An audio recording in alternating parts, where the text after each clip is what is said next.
La majorité des individus ne trébuchent pas dans leur quête de succès financier à cause d'un déficit intellectuel, mais plutôt parce qu'ils ignorent délibérément la loi unique que l'abondance honore sans faille. Machiavel l'avait déchiffré il y a bien longtemps. La fortune ne découle pas d'un hasard bienveillant. Elle émane d'une maîtrise discrète et implacable. Ceux qui accumulent des richesses le font en orchestrant un système que les masses endurent sans le questionner. Tant de personnes invoquent des idéaux comme l'indépendance, le mérite personnel ou l'effort sincère. En revanche, les véritables prospères discutent de domination, de données cruciales et de manipulation des impressions.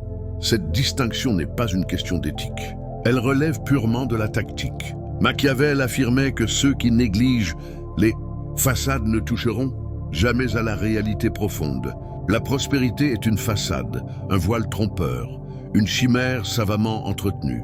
Le vrai mystère ne réside pas dans les bilans comptables, mais dans l'aptitude à altérer la vision du monde des autres au profit de ses propres objectifs. Aussi longtemps que tu persistes à croire que l'opulence naît d'un labeur équitable, tu demeures un rouage servile dans la machine. Cependant, le moment où tu saisis qu'elle suit une loi rigoureuse, celle de la pénurie orchestrée et de l'interprétation subjective, marque le début de ta transformation en une force imprévisible. Examine les plus opulents de notre temps. Ils ne fournissent pas plus d'heures que toi, mais leur mindset diverge radicalement. Où tu perçois des barrières insurmontables, ils détectent des failles exploitables.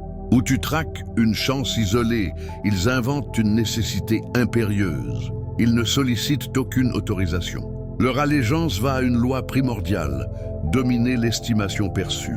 Celui qui régit cette estimation régit les flux monétaires et par extension, il régit les destinées humaines. Pourtant, la foule reste captive de ses impulsions affectives. Elle aspire à séduire, à être appréciée, à s'intégrer harmonieusement. Machiavel se moquerait de cette vulnérabilité flagrante. Il déclarerait que quiconque quête l'affection dans un univers impitoyable se condamne à être englouti. La fortune ne prime pas la bienveillance. Elle couronne la calculatrice impassibilité, l'audace à entreprendre ce que les timorés fuient.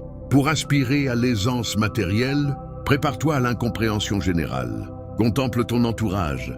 Combien d'âmes intègres peinent depuis 2 décennies sans gravir l'échelle sociale? Combien de génies s'évanouissent dans l'anonymat tandis que des charlatans paradent avec effronterie? Ce n'est pas une iniquité cosmique, c'est une mécanique inéluctable. L'univers appartient aux individus qui se rendent essentiels, non à ceux qui le mériteraient objectivement. L'opulence ne s'acquiert pas par mérite, elle s'empare avec détermination. La loi de la prospérité est limpide. Au lieu de viser la victoire personnelle, concentre-toi sur l'enrichissement des autres tout en te positionnant comme pivot irremplaçable. La plupart capotent parce qu'ils ambitionnent d'occuper le devant de la scène. Les virtuoses, eux, opèrent dans les coulisses, manipulant les leviers invisibles.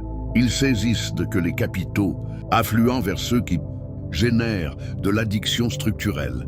Pour prospérer, structure ton écosystème, de sorte que les acteurs clés deviennent inopérants sans ton intervention. Machiavel observerait notre ère contemporaine avec un rictus sardonique. Il remarquerait ces aspirants chassant les revenus automatisés sans réaliser que rien n'est automatique dans l'art de la suprématie. Il verrait ces innovateurs étaler leur triomphe comme des bannières, alors que les authentiques titans préservent un voile d'opacité. Car la prospérité authentique repose sur une hégémonie muette, non sur l'acclamation populaire. Les fondements psychologiques de l'humanité demeurent inchangés. Les individus consomment invariablement pour esquiver une souffrance ou combler un vide existentiel. Pour accumuler des biens, identifie cette affliction latente et fournit une apparence de remède. Pas une résolution tangible, mais une simulation apaisante. L'humain n'investit pas dans la véracité brute. Il investit dans le baume émotionnel. Machiavel en était conscient. Les mortels effacent plus promptement le deuil paternel que la dilapidation de leur héritage. Les finances atteignent le siège des passions avant celui de la logique. Par conséquent, apprends à orchestrer ses passions. décrypte ce qui anime les foules, leur terreur de la disette, leur soif de visibilité, leur appétit pour une apparence d'érudition. Toute transaction repose sur ces piliers fondamentaux. Maîtrise-les et tu n'auras plus à mendier l'abondance. Elle affluera spontanément. Mais voici la bévue critique que commettent les novices. Ils assimilent valeur intrinsèque et tarif affiché. Le tarif n'est qu'une étiquette superficielle. La valeur émerge de l'expérience sensorielle. L'humain réagit invariablement à ses sensations viscérales, non à ses analyses cérébrales. Tu peux écouler un objet trivial à un coût exorbitant en titillant la fibre sensible adéquate. Le cosmos ne gratifie pas la rationalité, il gratifie l'art de la conviction. Besoin d'une illustration concrète? Considère les empires du luxe. Leurs artefacts ne justifient guère leur évaluation marchande. Pourtant, ils commercialisent un rang social, non du textile banal. Ils dispensent une aura d'autorité communautaire, non du matériau brut. Ils ont internalisé la loi. Les consommateurs n'acquièrent pas l'essence objective, mais le message implicite sur leur identité. Pour t'élever financièrement, cesse de proposer des marchandises. Propose des personas transformateurs, chaque colosse économique s'édifie sur cette alchimie raffinée. Apple ne distribue pas des appareils mobiles. Ils instillent une affiliation à une caste supérieure. Tesla ne promeut pas des véhicules, il propage une projection avant-gardiste. Même dans les sphères d'investissement, les portefeuilles ne mettent pas en avant des retours chiffrés, ils mettent en avant une forteresse contre l'instabilité. Tout se résume à une bataille des narratifs. Machiavel proclamerait que quiconque régit l'interprétation de l'existence régit l'ensemble. Pour adhérer à la loi de l'opulence, libère-toi des chaînes morales imposées par la plèbe, car ces normes servent à confiner la plèbe dans son inertie. Le prospère évalue en termes d'efficacité optimale, non de probité. Il sait que la fortune ne germe pas dans les sols fertiles de la générosité, mais dans ceux arides du cran détaché. La bonté représente un caprice, l'utilité une impérieuse obligation. Machiavel professait que l'ascension requiert d'accomplir ce que la multitude qualifie d'indigne, non par vice, mais par clairvoyance. Car le réel ne ploie pas devant l'équité, il ploie devant la vigueur. Et de nos jours, cette vigueur se manifeste par une expertise en dynamique comportementale. Le magnate contemporain n'est pas l'ouvrier le plus assidu, mais l'analyste le plus perspicace des tourments d'autrui. Tu imagines peut-être qu'une invention révolutionnaire est indispensable pour amasser des trésors? Erreur grossière. Il suffit de sonder les aspirations enfouies et de leur offrir un simulacre répondant. L'individu cartésien stagne dans la précarité, car il tente de persuader via des évidences factuelles. Le nabab triomphe en mobilisant les affects. Le premier pas vers l'aisance consiste à t'affranchir du désir d'être déchiffré. Si tu vises l'approbation, tu deviendras otage des jugements externes. Si tu vises la suprématie, accepte les verdicts erronés. Les tacticiens, légendaires, ont invariablement essuyé des opprobres avant les lauriers, car leur vision transcendait les conventions éthiques. Machiavel enseignait que les sujets doivent être soit choyés, soit annihilés. Idem pour les capitaux, soit tu les courtises, soit tu les contrains, mais ils ne s'offrent jamais aux attentistes passifs. Les flux financiers cèdent à la robustesse cognitive, à la faculté de trancher sans interférence sentimentale. Pour les retenir, adopte une rigueur implacable, une méthodologie chirurgicale, une austérité quasi impitoyable dans ton autodiscipline. À chaque procrastination, à chaque capitulation face à l'angoisse, à chaque quête de légitimation, tu dilapides ton ascendant. La fortune déserte les vacillants car elle abhorre le flou. Elle gravite vers l'assurance, fût-elle présomptueuse. Observe, les plus effrontés coïncident souvent avec les plus nantis. Non par supériorité innée, mais par imposition de leur paradigme. C'est pourquoi la loi de la prospérité relève primordialement d'une attitude corporelle. Ce n'est pas l'action en soi qui engendre l'enrichissement, mais sa modalité d'exécution. L'aura que tu projettes dicte l'attribution de valeur par les tiers. Si tu aimais une rareté perçue, on te chérira comme un joyau. Si tu parais abordable, on t'exploitera comme un ustensile. Machiavel conseillerait: fais-toi redouter et tu inspireras le respect.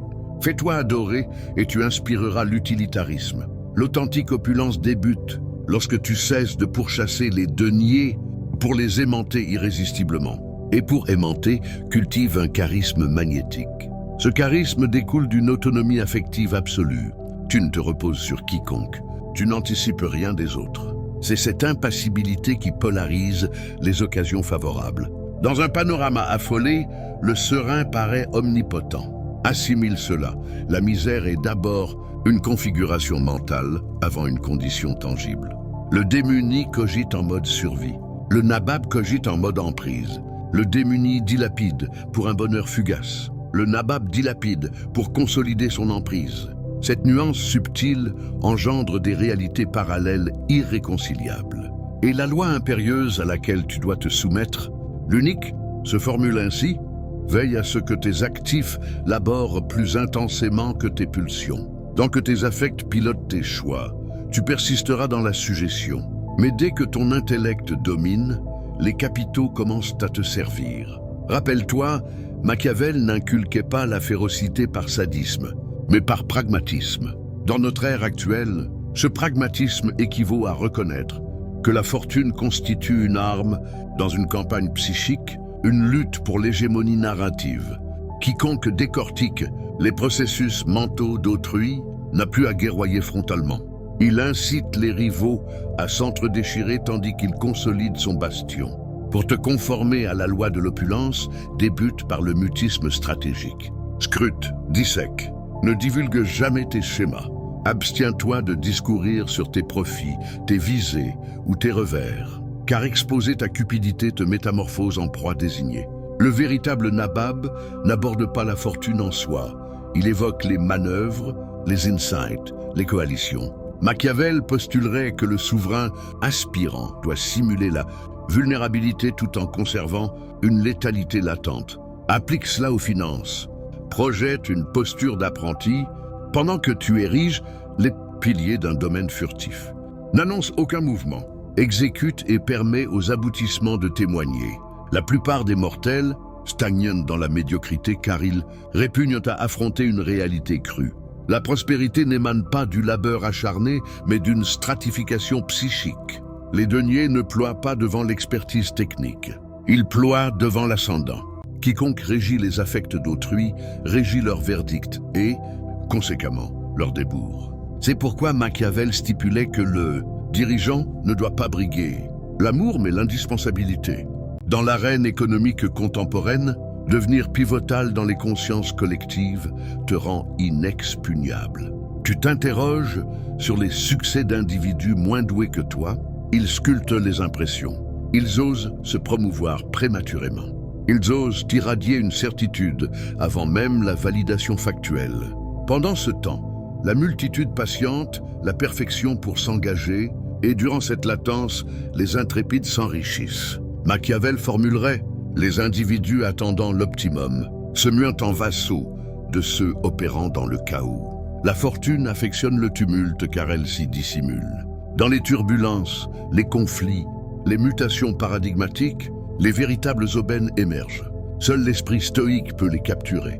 Le nabab ne succombe pas à l'effroi, il le capitalise. Tandis que les autres détalent, il acquiert. Tandis qu'il tergiverse, il édifie. Tandis qu'il lamente, il ourdit. Voilà l'essence machiavélienne de la loi prospère. Refuse d'être otage de tes tourments. Deviens le marionnettiste des tourments collectifs. Les opulents ont intégré que les flux monétaires suivent une cinétique affective. Les masses déboursent pour éluder la détresse ou amplifier leur ego.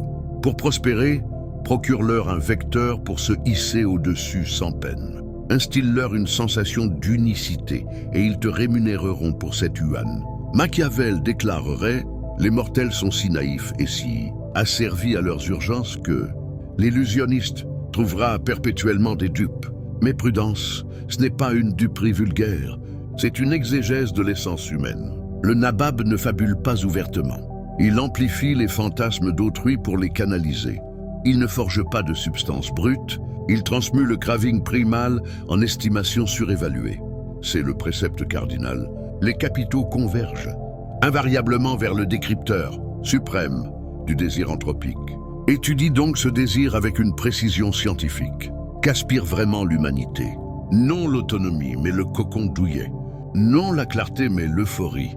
Non la gloire authentique, mais son ersatz sans sueur. Quiconque leur écoule, ce leur, domine les échanges. Contemple les icônes virtuelles, les mentors spirituels, les labels iconiques. Tous adhèrent à une même matrice. Ils, forgeant une gageure sentimentale et l'enrobe d'un vernis logique, imite-les, quel que soit ton secteur, bourse, commerce, création ou diffusion, la loi persiste. Ne commercialise pas un artefact, commercialise une métamorphose. Ne commercialise pas un concept, commercialise une vibration. Et par-dessus tout, ne commercialise pas pour des pièces, mais pour une emprise accrue. Car plus tu sculptes les impressions, plus tu t'émancipes. Toutefois, cette émancipation exige un sacrifice, l'abdication de l'ego surdimensionné. Les nababs ne traquent pas la rectitude argumentative, ils traquent la victoire tangible. Où les autres disputent, ils statuent. Où les autres se justifient, ils progressent. Prends Rockefeller, qui ne bâtit pas son empire pétrolier par pur génie inventif, mais en monopolisant les perceptions de rareté dans l'énergie, rendant les concurrents obsolètes par des alliances secrètes et des coups d'avance psychologiques. Ou Bezos, qui transforma Amazon non en vendant des livres, mais en vendant une commodité infinie, créant une dépendance où les clients ne conçoivent plus la vie sans son écosystème. Ces figures n'ont pas attendu la perfection. Elles ont agi dans l'incertitude, corrigeant en route, exploitant les faiblesses émotionnelles comme la peur de manquer une affaire. Ajoutons que dans le domaine numérique, des plateformes comme Instagram ne vendent pas des photos, mais une validation sociale instantanée, amplifiant l'envie de statut pour générer des revenus publicitaires colossaux. Machiavel verrait là une extension de son prince, un dirigeant qui oriente les masses, sans décret visible, les laissant croire à leur libre choix, tout en canalisant leurs impulsions vers des profits. Pour t'appliquer cela, commence par une auto-audite. Identifie tes propres chaînes émotionnelles, peur du rejet, soif de reconnaissance, et brise-les une par une. Chaque victoire interne renforce ton magnétisme, attirant des partenaires, des opportunités, des flux qui semblaient inaccessibles. Pense aux crypto-monnaies. Les pionniers n'ont pas convaincu par des faits techniques seuls, mais par une narration de révolution financière vendant l'illusion d'une liberté décentralisée qui masque souvent une nouvelle forme de contrôle. C'est la perception qui prime, pas la substance. Étends cela à ta carrière. Si tu es salarié, rends-toi indispensable non par surtravail, mais par insight unique sur les dynamiques humaines de ton équipe, anticipant les conflits et proposant des solutions qui te positionnent comme pivot. Si entrepreneur, ne focalise pas sur le produit parfait. Lance une version minimale qui touche une corde sensible, comme la réduction de douleurs administratives pour des freelances, et itère sur les retours émotionnels. Machiavel insisterait sur l'adaptabilité. Le monde mute et la loi de la richesse exige une vigilance constante aux shifts perceptuels. Comme lors des crises économiques où les calmes achètent bas tandis que les paniqués vendent. Cultive cette résilience en méditant quotidiennement sur tes décisions passées, influencées par l'affect, et corrige pour des choix purement stratégiques. Souviens-toi que la vraie rareté est intérieure. Deviens maître de ton temps en bloquant des plages pour la réflexion stratégique, loin des distractions numériques qui diluent ton focus. Les nababs comme Buffett lisent des heures par jour, non pour le plaisir, mais pour aiguiser leur compréhension des comportements humains, prédisant les bulles émotionnelles des marchés. Intègre cela. Lis des ouvrages sur la psychologie des foules, comme ceux de Le Bon, pour complémenter Machiavel, et d'applique en observant tes interactions quotidiennes, notant comment une phrase bien placée altère une décision d'achat. Pour étendre à 3000 mots, explorons les pièges courants. L'un est la survalorisation de l'éducation formelle, qui enseigne la logique mais ignore la persuasion émotionnelle. Les riches auto-éduquent via l'expérience, testant des micro-manipulations dans des négociations mineures pour scaler. Un autre piège est l'attachement. Aux relations toxiques qui drainent ton énergie, Machiavel conseillerait de les élaguer froidement, conservant seulement celles qui amplifient ton réseau d'influence. Dans le marketing, applique en créant des narratifs qui exploitent la FOMO, Fear of Missing Out, comme des lancements limités qui font percevoir ta offre comme rare, boostant les ventes sans effort supplémentaire. Considère les philanthropes milliardaires. Ils ne donnent pas par pure bonté, mais pour sculpter une image publique qui ouvre des portes politiques et commerciales. Une tactique machiavélienne pure.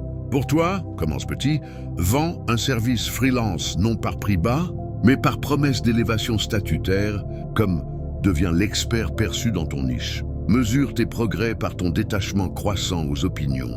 Et bientôt, les opportunités afflueront car tu émets une aura d'inébranlable. Enfin, intègre que cette loi transcende les cultures. En Asie, des tycoons comme Jack Ma ont vendu non des produits, mais des rêves d'ascension sociale via Alibaba, manipulant le désir collectif de prospérité. Applique globalement. Étudie les tendances mondiales pour anticiper les douleurs émergentes, comme l'anxiété climatique, et propose des illusions de solutions durables qui capturent les marchés. Si tu internalises cela, ta transformation sera inexorable.